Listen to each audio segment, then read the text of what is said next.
representatives of the BSCFA milled around outside the designated meeting room, waiting for the arrival of Prime Minister Dean Barrow. They had been summoned to the meeting and didn't quite know what to expect. Shortly after, the Minister of Agriculture arrived, along with his Chief Executive Officer and the Chairman of the SICB, Gabriel Martinez. The Prime Minister arrived soon after, and the meeting got underway. An hour and a half later, we got the news of hope, word of a possible road ahead. Government congratulates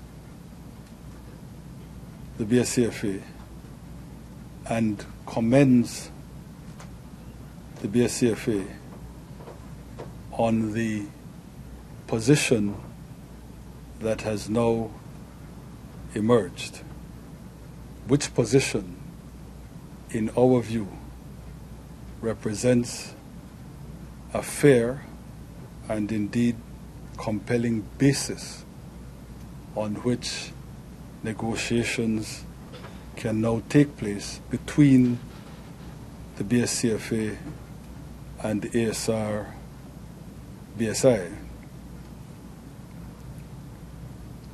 I'm not going to get into the details of the BSCFA's position.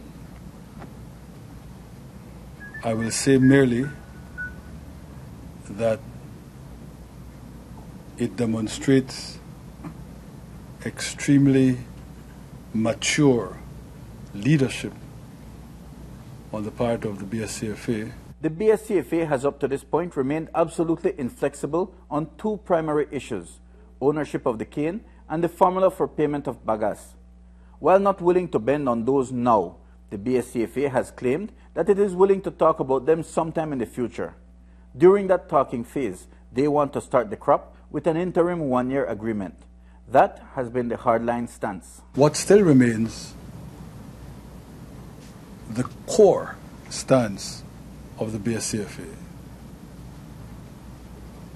but in an effort to move the process forward, the BSCFA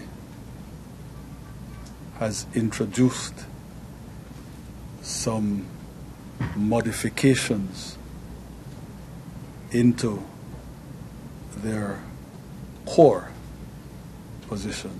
The position of the BSCFA has been one that the cane farmers has given us the mandate to start the crop with an interim agreement.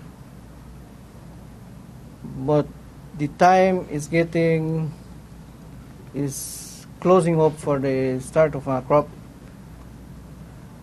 and we, as usual, have been flexible in the negotiations. So here we are today with the Prime Minister, assuring him that BSCFA is once again being reasonable and flexible and asking his intervention to help us to bring back BSI to the negotiation table. The PM states that he met with ASR, and it was agreed that depending on the outcome of today's meeting, GOB would have put things in place to coerce a return to the negotiation table. He claims that because the BSCFA is such a group of jolly good people, that is no longer necessary, and he can now immediately invite ASR to agree on the actual date for a return to negotiations. In asking ASR-BSI to agree to come back to the table, I was able to tell them that there is flexibility that the BSCFA is prepared to show, and that it was my feeling that that flexibility was such that it ought to produce an agreement. I'm sure you read me loud and clear. Maybe not exactly loud and clear, but we would say that the Prime Minister has just thrown the weight of government squarely behind the BSCFA, representing 5,500 cane farmers. In return, the BSCFA has likely agreed to concede something of prior value, though what that is would at this point be only a matter of speculation. We have been studying these issues, and yes, we are prepared to negotiate. Up to now, we can say much more, but we are willing to negotiate these issues in the agreement. I have no doubt that the BSCFA position is a fair one,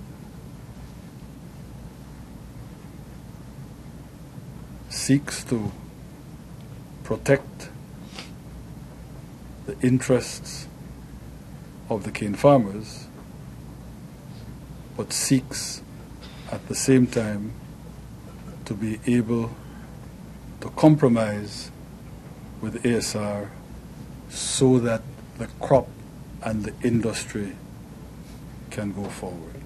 We note as a point of interest that up to Wednesday, the BSCFA's position was borderline militant, expressed by BSCFA CEO Oscar Alonso. Alonso, who participated in the meeting today, left the room when today's distinctly different stance was expressed. Mike Rodon for News 5.